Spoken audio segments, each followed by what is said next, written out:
Hello everyone, my name's Tom, this is Bunker, and today we are going beyond the hunt for the Prometheus.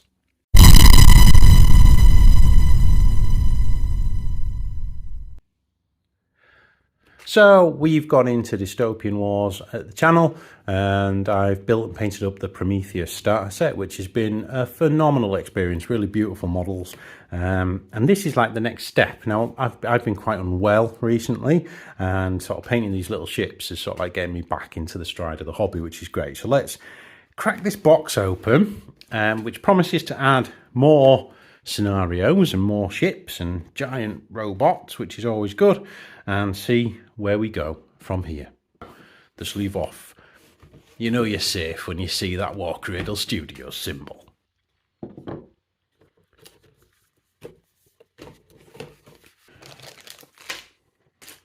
Okay, so the first thing that jumps straight out is you get another set of dice, both the critical effect dice and the attack action defense dice, which is really nice, isn't it? So that's like straight away, you can never have enough dice when they're specific for a game, so there's more of those in here.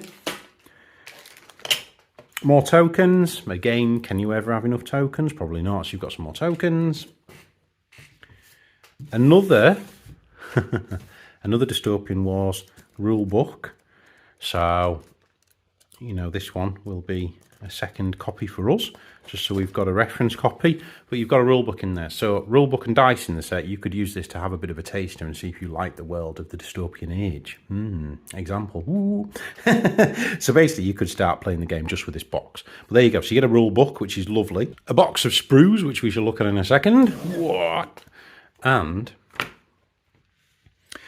Beyond the Hunt for the Prometheus campaign guide. So what's happening? We won't spoil the story and who Markov is and stuff like that. But the Prometheus is an enlightened ship. So they're like mad scientists that live in Antarctica and have little bases throughout the dystopian world. And somebody stole one of their ships, which was not very nice. We have assembly instructions for the Ketos or Lotan class assault machine. It's very cool. The models are beautiful. An enlightened escort. Like little UFOs, aren't they? And the advanced cruiser, which is pretty cool. So you can have a Newton class, a Zemina class.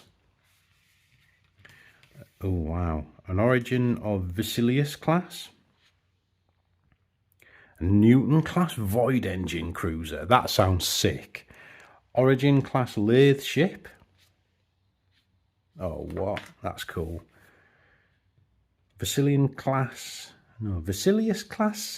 Cetacean surgical ship. Or a Zemina class capacitor ship. Now you can build them all as different ships, obviously. Now I'll build them for what we need to play the campaign. I don't know if that's the best stuff if you want to play Dystopian Wars, like battles one-on-one, but I'll build for this campaign, and then we're going to make our own fleets anyway. So you've got two Colossi, and yeah, they basically build up like giant killy robots, which is always good. And then the Boyar Heavy Frigate, which is the heavy frigate for the Commonwealth. And then we have the cards on here. Obviously, the All Bats have superseded these, which are all free on WarCradle's website.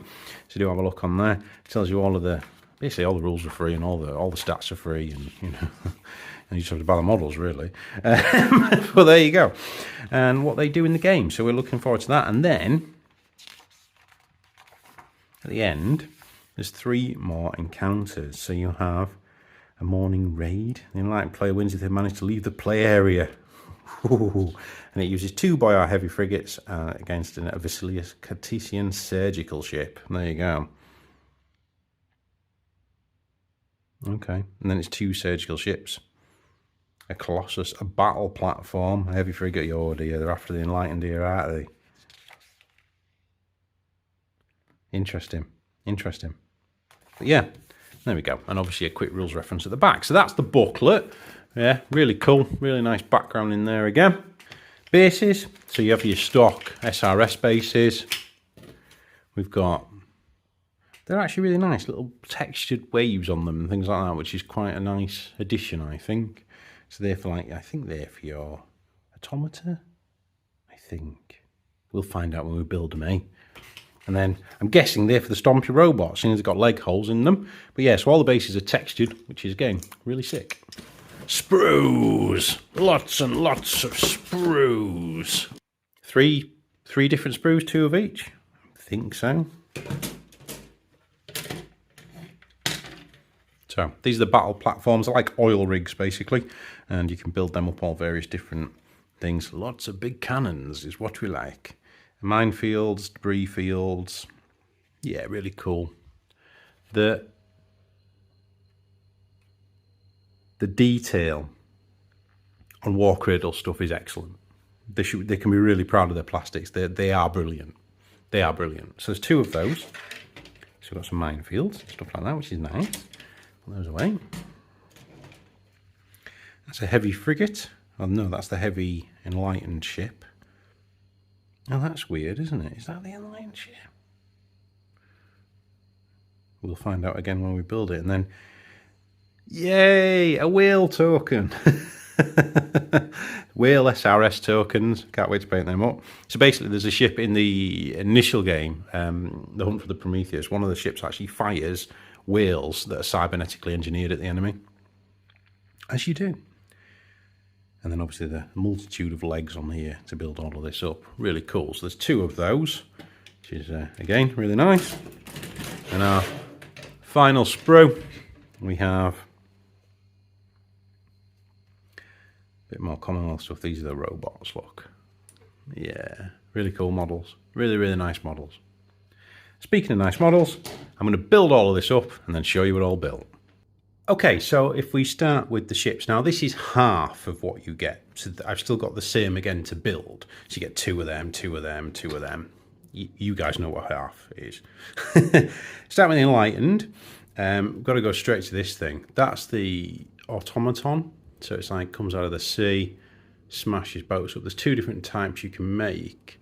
But the miniature itself is absolutely lovely. And it goes together really well as well. So I'm really quite impressed with that. So there's 2 of those.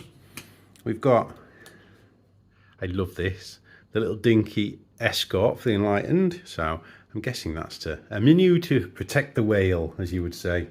So that's an escort for the Enlightened. And then we have one of the larger cruisers. So this is a ship that collects orcas, as in like killer whales, cybernetically enhances them, and then fires them at the enemy. So there's 2 of them. I'm going to build 2 of those because they're what you need for the actual campaign. But if you look at there's like water in the front of the bow there. The miniatures themselves are absolutely beautiful. And you get a little base of orcas, which is also cool. So there's an orca pod, which is all cybernetically enhanced, which is something interesting. And yeah, something just a little bit different, eh? If we look at the Commonwealth, now they're, I think, more sort of Russian-esque, a bit more brutal. They're less technologically advanced than the Enlightened. And if you read the background, you'll understand why. So we've got some of the heavy, 2 of the heavy frigates. And there are 4, obviously, in total. Just cool. I love they're just brutal. Icebreaker looks at them, aren't they? And then, obviously, the big robot dude that's stomping through the sea. And you get 2 of these with 2 different options to build. That's like an axe cannon thing, which is always good. Axes are great, cannons are even better. So there we go. So I'm going to build up the other half of these at my leisure, because obviously I enjoy this as a hobby as well. But what's also quite exciting is the battle platforms. First up, minefields and wreckage. Always handy in games. It's really nice to have a 3D representation of the tokens on there, and they're included in that sprue. This has made me so happy building these. So they're very modular. The way they're constructed is incredibly modular, and you can change the heights of them. And I mean, you could have like a great tower going up if you wanted to. So that's a battle platform that I've made. I just thought it'd be cool with a cannon and a couple of the generator-looking things, like Tesla-looking things. That's a support platform. So obviously it's not just about shelling people, you've got to maintain the ships as well. And then war platforms, and you get enough in there to make 2. So I've decided to make 2 quite different ones. So that's like a traditional war platform, loads of guns all over it, Tesla generator on the back there, a crane, sort of like the control tower. So that's like a standard war platform. And then a second war platform, I've done it a bit more, sort of cranes, a couple of cannons on there still, another gun, and then I really like this sort of inclusion on the sprue. It just looks cool. So yeah, so 2 war platforms and 2 support platforms, and you could make an enormous war platform. The limits your imagination, I guess, with that kit, and I think they're cool. Not only do they have rules in the game, you can have mini fleets, they're also pretty cool to battle around, aren't they? You could say it's an abandoned oil refinery or something like that. Very, very, very cool. Very, very, very WarCradle. And that is Beyond the Hunt for the Prometheus, the campaign. So it's the expansion to the starter kit. What a great box. Really excited to take this further. We've had a few practice games, so there are battle reports coming. I warn you now. Head over to our socials for all the pictures of a Dystopian Wars and the other games we play as well. We love Dystopian Wars. WarCradle haven't sent us anything, aren't paying us to say this. We chose Dystopian Wars because it looks cool and we want to play it. But anyway, I hope you guys have enjoyed that. If you have, do comment, do subscribe and do like. It does help the channel grow. Even if you just click that subscribe, it does make a massive difference. Share it with your friends, share it with your gaming groups. And always, wherever you are, enjoy your hobby. Bye-bye.